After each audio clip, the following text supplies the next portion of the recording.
Mon cher Arnaud, merci d'être parmi nous. Alors, on va pas dire que tu es né en 1962, on va pas dire que tu as fait Sciences Po, on va pas dire que tu es avocat, mais pourquoi tu n'es pas encore président de la République? Est-ce que tu le seras un jour? Parce que c'est la seule question intéressante. On s'en fout du miel, on s'en fout des amendes. Tu seras quand président? On en a marre des gens qui n'y arrivent pas. Alors, dis-nous. Tout simplement parce que je n'ai pas d'électeur. Tout simplement, voilà, c'est pas grave. J'ai des idées, mais je n'ai pas d'électeur. Et on n'en meurt pas, c'est pas très grave. Mais moi, j'ai défendu mes idées, qui sont d'ailleurs pas que les miennes. Il y a un courant de pensée républicain qui va de Seguin à Chevènement, qui se balade un peu entre le souverainisme, le républicanisme, qui est là, qui est très minoritaire dans chacun des camps, à droite et à gauche, et qui a toujours échoué. Donc pourquoi fallait-il que je réussisse finalement? Bon. Arnaud, tu as adhéré au Parti Socialiste en 1985. Aujourd'hui, le EPS, qui est une filiale de Mélenchon, c'est agaçant, non? Écoute, moi je suis pas d'accord. Voilà, maintenant les électeurs, ils ont suivi, ou pas tous d'ailleurs. Moi je suis pas d'accord. Maintenant, le vrai sujet, c'est qu'il n'y a pas d'alternative. Ouais. C'est-à-dire qu'en fait, quand on ne veut plus de M. Macron, on n'a plus que le choix entre Le Pen et Mélenchon. Donc le débat va être extrêmement difficile en 2027, puisqu'il n'y a que le choix entre ces trois forces. Et pour moi, le mélenchonisme, c'est ceux qui finalement vont faire arriver, beaucoup d'autres s'y sont mis, faire arriver au pouvoir Mme Le Pen. Il contribue. L'engagement, un mot sur ce... Donc ça parle de ta période quand tu étais ministre, c'est ça Arnaud? C'est la reconstitution des conditions dans lesquelles la prise de décision a lieu ou n'a pas lieu. C'est intéressant de voir le rôle de la technocratie, de la bureaucratie, des systèmes décisionnels, de la société, et comment finalement on arrive toujours aux mêmes décisions. Et d'ailleurs, les électeurs changent d'orientation, de gouvernement, organisent des alternances méthodiques, mais la politique est grosso modo toujours à peu près la même. C'est en tout cas la constatation que j'en ai faite de l'intérieur. Pourquoi? Parce qu'il y a il y a un système qui s'appelle la technocratie française qui tient la politique. D'abord parce que les dirigeants politiques en sont tous issus et se tiennent en quelque sorte entre eux. Et donc il est très difficile d'arriver à faire bouger cet esprit de corps. Donc les conséquences, c'est que les décisions qui sont prises sont toujours inspirées par les mêmes idées. Donc moi, je me souviens, j'avais appris par cœur les polycopiés à Sciences Po. J'ai retrouvé les gens de ma génération dans toutes les couches du pouvoir qui répétaient toujours les mêmes choses. Sans évaluer. Alors que le monde avait démontré qu'il fallait tirer des leçons de quelques échecs et qu'il était possible d'imaginer et de créer d'autres solutions. Mais la créativité n'est pas au cœur du système politique. C'est un peu cette histoire-là, avec évidemment toute l'affectivité. Donc c'est un livre subjectif, avec des sentiments. C'est la reconstitution des sentiments. Donc évidemment, il y a l'affaire Alstom, l'affaire Florange, la façon dont on a essayé de lancer le Made in France, et toute cette bataille culturelle, que moi j'ai appelée, comme il y a eu la bataille du rail, tu sais, pendant la Résistance, la bataille du Made in France, pour moi, c'était la lutte contre la mondialisation dans nos têtes. C'est-à-dire que finalement, on n'a plus besoin de produire ici, il faut tout acheter low cost venu d'ailleurs, et c'est comme ça qu'on a commencé un cycle d'appauvrissement de notre pays. Voilà, c'est ça l'histoire. Et alors, c'est cette lutte-là qui est racontée, alors évidemment avec des petits moyens, parce que même quand on est ministre de l'économie, on voit bien qu'il y a quand même des limites à la possibilité d'agir. L'engagement, donc c'est une surprise parce qu'on en a acheté plein, donc vous pouvez l'avoir dédicacé si vous le voulez, c'est le cadeau du club. Dis-nous au niveau justement du Made in France et de tes souvenirs quand tu es ministre, ton meilleur souvenir et ton pire souvenir, c'était lequel? Le meilleur souvenir, c'était quand une petite entreprise dans le Sundgau, qui se trouve vers Altkirch en Alsace, a été placé en liquidation judiciaire. Il y avait des très belles machines de très haute qualité qui avaient servi à faire tous les tissus pour Chanel, pour toutes les grandes marques. Et il y avait une liquidation qui allait voir partir ces machines à l'étranger. Le dirigeant qui voulait reprendre avait été interdit de reprendre. Alors qu'il y avait un dirigeant qui lui-même était dans le textile, connaissait le métier, savait faire marcher les machines, mettait l'argent pour faire redémarrer. Et on ne pouvait rien entendre du système du tribunal de commerce, des administrateurs, des mandataires. Donc, j'ai décidé de violer une règle qui était la non-intervention dans les affaires judiciaires quand on est le pouvoir exécutif. Et donc, j'ai appelé le procureur général. Tu t'appelais? Avec l'autorisation de la garde des Sceaux, en lui disant maintenant ça suffit, on reprend cette boîte parce que là, il y a des machines qui sont très importantes pour le redémarrage. Ça ne s'est pas fait. Il a dit, vous n'avez pas à intervenir, le ministre n'intervient pas. J'avais nommé des commissaires en redressement productif qui avaient obtenu le droit d'aller plaider devant les tribunaux de commerce, mais le procureur, lui, il avait le droit d'avoir une position contraire à mes commissaires d'redressement productif qui représentait la voix du gouvernement pour la reprise des actifs quand il y avait eu une faillite qui était... Parce que c'était l'époque de la grande défaillance. On était à 65 000 défaillances d'entreprises. Une année normale, c'est 50 000. Hein, là, pour le Covid, on était très en dessous, vous vous souvenez. Oui, mais là, on était à 65 000 par an. Donc, vous aviez sur tout le territoire des points noirs qui se multipliaient. Et ça a été une vague de désindustrialisation. Alors, cet exemple est un très bel exemple. Donc, j'ai décidé... Parce que là-bas, la population s'est mobilisée. Les salariés, les gens, les maires, les conseillers, ils étaient tous en échec. Donc j'ai décidé d'y aller. Et je dis, puisque le procureur ne veut pas, nous, on va les reprendre, les machines. Donc j'y suis allé avec le préfet en casquette. Et on est allé reprendre les machines. Alors évidemment, ça a créé un mouvement très fort. C'était un petit peu borderline, comme on dirait dans la psychiatrie. Hein. Mais ça a eu des effets. C'est que, comme par hasard, le tribunal a changé son jugement. Ça va mieux, quoi. Ouais. Et aujourd'hui, c'est une entreprise qui fait du textile, qui a créé des emplois. Qui existe toujours. Et le dirigeant qui s'appelle M. Pierre Schmitt est un des grands dirigeants du textile de l'Alsace. Il a reconstitué d'ailleurs tout un écosystème sur les tissus biosourcés à base de chanvre, puisqu'on cultive beaucoup le chanvre dans cette région. Et d'ailleurs, j'y retourne, puisqu'ils m'ont invité à y retourner pour aller voir les salariés. Et d'ailleurs, ils ont gardé les photos de la journée où il y avait... C'était à Hirsingue. C'était à Hirsingue, en Alsace, et le patelin me revient. Donc ça, c'était une réussite. Et puis, il y a eu des échecs, il faut le dire. On n'a pas eu que des succès. L'échec, c'est Alstom, où on n'a pas pu empêcher la reprise par General Electric. Pourquoi ? Parce que je n'ai pas été suivi par le président de la République. C'est lui qui a arbitré in fine. Et on a perdu tous les réseaux haute tension. On construit tous les jours des réseaux haute tension. On l'a vendu aux Américains. On a perdu les turbines pour les éoliennes. On construit tous les jours des éoliennes offshore. On les a vendues aux Américains. On a perdu les turbines à la sortie, ce qu'on appelle l'îlot conventionnel. On a beaucoup perdu. À la sortie, non, mais c'est intéressant. À la sortie des centrales nucléaires. Donc c'est les Américains qui vendent nos turbines aux Russes maintenant. C'est plus nous. Bon, donc ça, c'est un sujet fondamental, mais il n'y a pas eu les dirigeants qu'on espérait avoir. Nous avions les moyens juridiques de bloquer cette vente. J'avais pris un décret qui permettait de le faire. Je n'ai pas été autorisé. J'ai été autorisé à créer le décret. Je n'ai pas été autorisé à m'en servir. Ouais.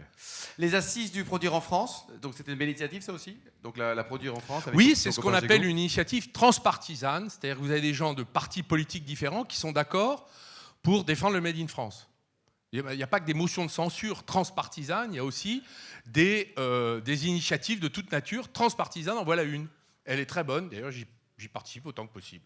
Je suis moi-même membre du conseil d'administration de Origine France Garantie, qui labellise la certitude de l'origine française des produits, et qui a d'ailleurs maintenant un succès fou. Il y a plusieurs milliers de produits qui sont maintenant certifiés, et qui assurent la bonne réputation des entreprises qui les mettent sur le marché. 2018, tu deviens enfin entrepreneur, mon cher Arnaud. Pourquoi les abeilles ? Tu aurais pu prendre, je sais pas, le frelon asiatique, par exemple.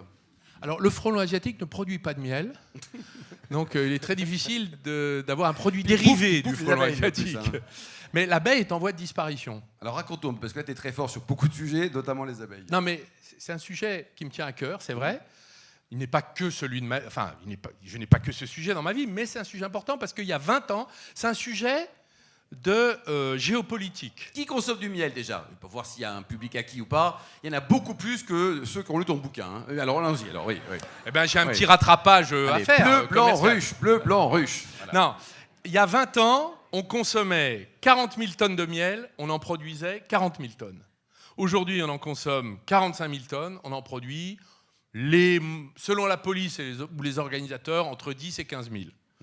Donc on a perdu aujourd'hui une capacité de production considérable. Alors là-dedans, il y a beaucoup de fléaux. Il y a un fléau économique. C'est le fait que le miel on accepte l'importation des miels frauduleux. Il y a encore une enquête de la Commission européenne qui est parue la semaine dernière, montrant que les miels qui sont sur le marché européen, pas seulement français, sont à 40% frelatés. C'est-à-dire c'est du sirop de sucre, du sirop de betterave, du sirop de riz, du sirop de je sais pas quoi. Et tout ça dans les usines chimiques chinoises, turques. Alors avant, il y avait l'Ukraine, c'est plus le cas. Non. Donc il y a donc là une nécessité d'un protectionnisme sanitaire. D'ailleurs, nous-mêmes, nous ne pouvons pas exporter. Moi, j'ai parlé aux journées du MEDEF, j'étais venu avec mes pots de miel.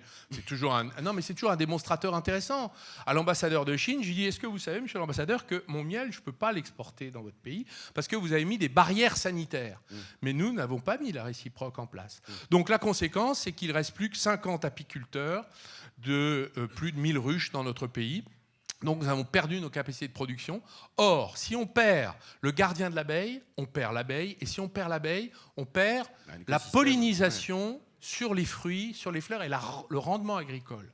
Donc c'est une nécessité que d'organiser la production. Alors je suis allé voir le gouvernement. C'est intéressant. Tu passes souvent du temps avec eux. Hein. C'est mon boulot. Je défends. Donc je suis allé voir le gouvernement. Je dis, il faut que vous preniez des mesures de protection. Oui, bon, d'accord, merci, très bon, merci monsieur, photo, selfie, très bien. Mais il n'y a jamais rien eu. Ouais. Et quand un jour j'ai reçu la visite d'un cabinet d'avocats ayant pignon sur rue, de très bonne réputation, on m'a dit, il y a un espace pour obtenir que la Commission européenne interdise les miels venus en dehors de l'Union européenne. Mais il faut mettre un petit billet de 500 000 € sur la table. J'ai dit, il n'y a pas un apiculteur. Mais il y a les sous pour faire ça.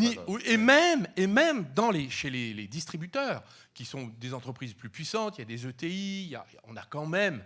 On n'est pas que des miséreux dans l'apiculture, quand même. Bon. Campagnard. Mais franchement, ce n'est pas acceptable que les mesures de protection qui sont nécessaires fassent l'objet d'une barrière aussi importante à l'entrée. Donc ça fait partie du combat que nous allons relancer. Et les amendes dans tout ça, la compagnie des amendes, c'est bon les amendes aussi? Non mais je voudrais faire parce qu'on a l'impression d'un itinéraire décousu. Ah non, pas du tout. Du miel aux amendes. Alors je voudrais en rappeler la cohérence. La vision qu'on a construite avec des équipes, parce qu'à chaque fois il y a une équipe différente, c'est qu'on a un modèle économique qu'on cherche à transformer. C'est-à-dire à partager la valeur avec le producteur agricole, c'est-à-dire l'agriculteur. Ce qui n'est pas le cas dans le système actuel. Le système actuel, vous avez le distributeur qui se tourne vers le transformateur, qui lui sert le prix. Le transformateur se retourne vers l'agriculteur, qui l'appauvrit encore. Et vous avez aujourd'hui des agriculteurs qui travaillent gratuitement. Donc ils ont le sentiment d'être maltraités. Et une société qui tape de cette manière, de façon injuste, sur sa fonction nourricière, c'est une société qui va mal. D'où les suicides. Il y a 20% de la surface agricole utile aujourd'hui qui n'est pas exploitée, c'est-à-dire ce sont des friches. On parle des friches industrielles, je voudrais vous parler des friches agricoles dans tout le pays, parce qu'il n'y a plus d'agriculteurs pour le faire. Et d'ailleurs, ça s'en ressent, puisque pour la première fois en 2023, hors vin et spiritueux, félicitations, la balance commerciale agricole est maintenant pour la première fois déficitaire. Donc ça veut dire que nous ne produisons plus que nous consommons. Je prends l'exemple des fruits et des légumes, 65% viennent de l'importation de ce que nous consommons. Alors qu'est-ce qu'on a constaté sur les amendes ? En 1948, avant le grand gel de 1954, il y avait 12 000 hectares d'amandiers en Provence. Aujourd'hui, nous consommons chaque année 45 000 tonnes d'amandes dans la cosmétique, dans le snacking, dans la pâtisserie. C'est considérable. Et nous n'en produisons que 800 tonnes. Ouais, c'est pas beaucoup. Donc nous avons décidé de replanter des amandiers en France sur un modèle économique de partage de la valeur avec l'agriculteur, que l'agriculteur y trouve son compte. Donc on s'associe avec des agriculteurs, on n'achète pas la terre.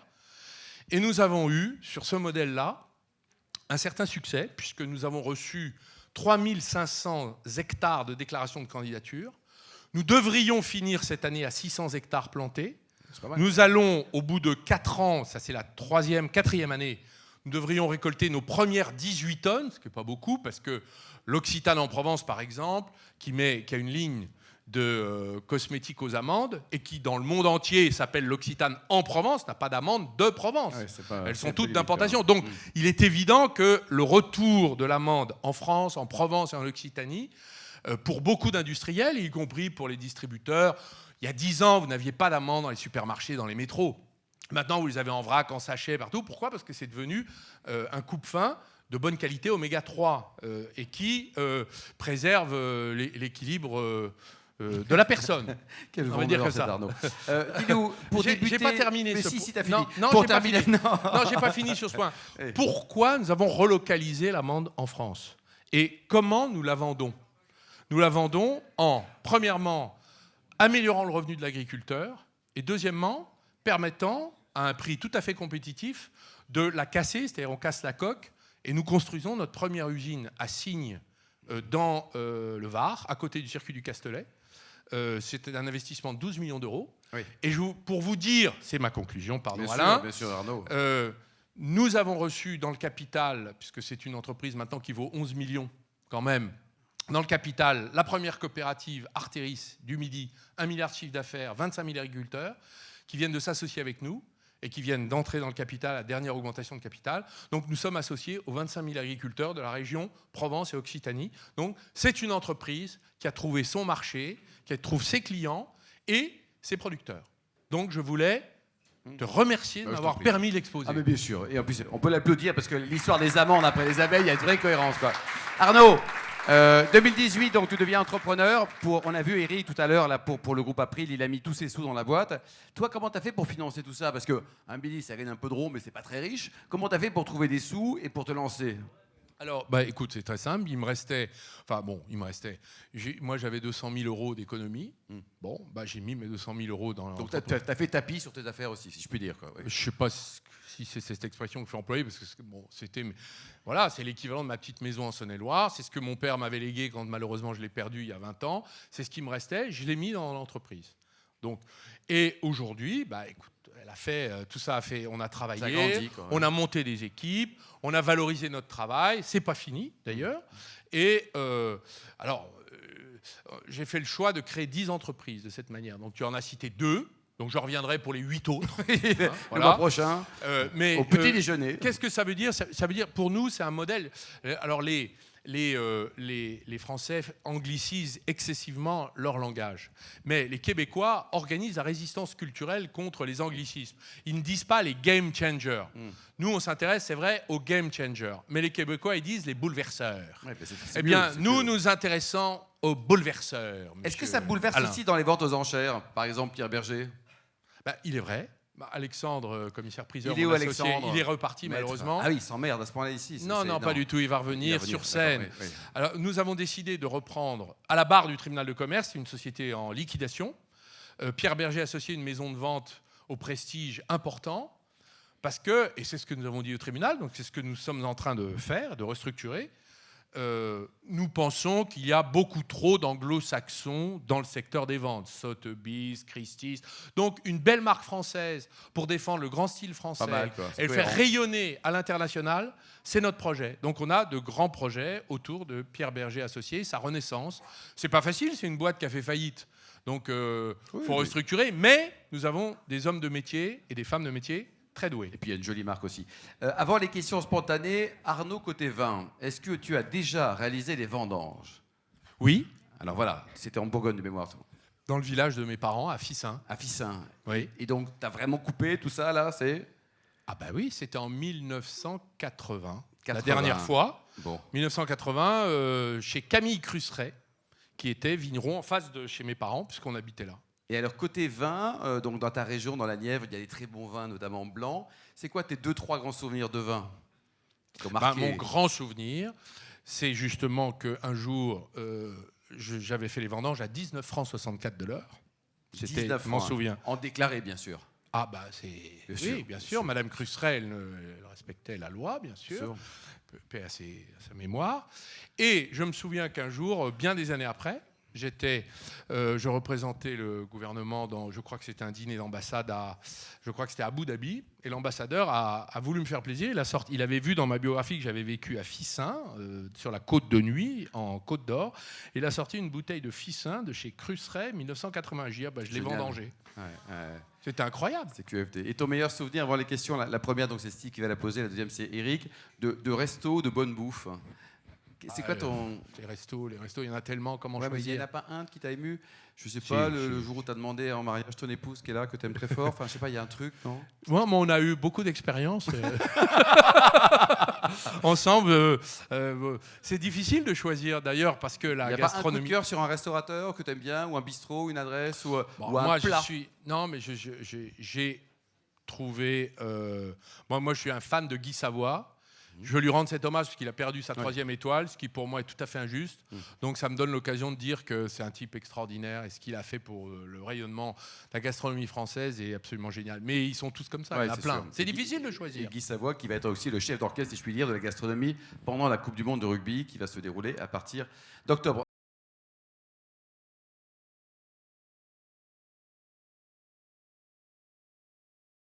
Le problème des prises agricoles comme de la désindustrialisation, parce que c'est la même chose, c'est qu'il n'y a plus d'hommes et les savoir-faire se perdent. Donc comment faire? Donc on n'a pas d'autre choix pour remonter le niveau de l'industrie, parce qu'elle est trop petite, on n'a plus rien à vendre. Hein. Donc aujourd'hui, on est dans la spirale, on est à 156 milliards de déficit extérieur, agriculture, industrie compris. Donc en fait, c'est la balance des paiements qui fait l'équilibre. Donc ça veut dire qu'on a un pays détenu, c'est-à-dire que les créanciers viennent faire leur shopping en France pour compenser en achetant nos boîtes. Donc on est dans la spirale de la perte d'indépendance. Donc on n'a pas d'autre choix que de se mettre à créer massivement des boîtes dans tous les secteurs pour recréer ce qui manque. Et de prendre appui sur des décisions publiques qui vont laisser les entrepreneurs faire le boulot que l'État ne sait pas monter des boîtes. Il peut les financer. Il peut demander aux banques, on a un problème avec les banques, c'est un secteur oligopolistique et donc on n'arrive pas à financer le risque. Donc moi j'ai monté toutes mes boîtes sans aucune banque. D'ailleurs, quel temps perdu d'aller voir une banque. Ça aide d'être connu quand on était ministre pour trouver du financement ou pas, en vrai? Ça aide, tout aide, enfin ça aide dans tous les domaines, mais une chose est sûre, c'est que je ne suis jamais allé demander à une banque de financer le risque, c'est parce qu'elle ne le fait pas, c'est pas dans son truc. Donc c'est les fonds propres qui financent ça, donc on fait les tours de table, etc. Mais donc il est là le sujet, c'est qu'il faut qu'on monte des boîtes dans tous les secteurs, partout, et pas que des start-up tech. Bien sûr qu'on aura besoin de la nouvelle génération technologique pour améliorer la productivité des nouvelles productions qui vont sortir. Mais il va falloir qu'on refasse de la tomate, il va falloir qu'on refasse du poivron, il va falloir qu'on fasse de l'aubergine, il va falloir qu'on fasse des grues, parce que les grues, moi j'ai vu Potin dans Saône-et-Loire, il y a notre ami du Couchois, c'est la Saône-et-Loire, c'est le château de Marguerite de Bourgogne. Oui. Bon, je lui rends hommage. Moi j'ai vu Potin, une entreprise de grues fermée en 2008-2009, j'étais président du département. Franchement, non mais c'est pas agaçant, c'est un drame. C'est un drame parce que c'est des entreprises qui ne repoussent pas. Donc il faut les remonter sur les nouvelles générations technologiques. Alors là, il y a un plan de relance. Il y a quand même 54 milliards qui sont disponibles. Si on l'utilise bien, c'est bien. On peut remonter, on peut y arriver. Mais il faut, j'ai envie de dire, toute la classe entrepreneuriale du pays, on s'inclut là ce soir, mais il y en a partout, y compris ceux qui ne pensaient pas qu'ils pourraient le faire, doivent s'y mettre. Alors, n'oubliez pas, bleu, blanc, ruche, .fr. C'est sur le site internet pour vos cadeaux d'affaires de l'hiver. Alors, allez au salon du Made in France. Mais pour votre plaisir, c'est... Attends. C'est toute la gamme des apiculteurs français. Ce sont des miels de cru. Vous pouvez les choisir d'ailleurs. Vous avez du bio, pas du bio, parce que c'est difficile de faire du bio en France. Mais ce sont des miels de cru. Et on peut les trouver où alors? Parce que sur Internet. Sur Internet, voilà. En 24 heures, c'est livré alors, chez vous. J'avais vu Arnaud au salon du Made in France. Là, tu étais avec ton stand et tu vendais ton miel à tout le monde. Tu sais que tu aurais été bien comme vendeur, hein, c'est vrai, hein? On sait jamais. Pour moi, c'est le plus beau compliment. Ensuite, les amandes. C'est la compagnie des amandes. On les trouve où, les amandes, alors? Attends. Ça va arriver, hein? Première récolte, là, cet été. Bon. 18 tonnes. Bon, il devait être super. Il était formidable. On l'applaudit très chaleureusement. Madame Montebourg et Monsieur Montebourg.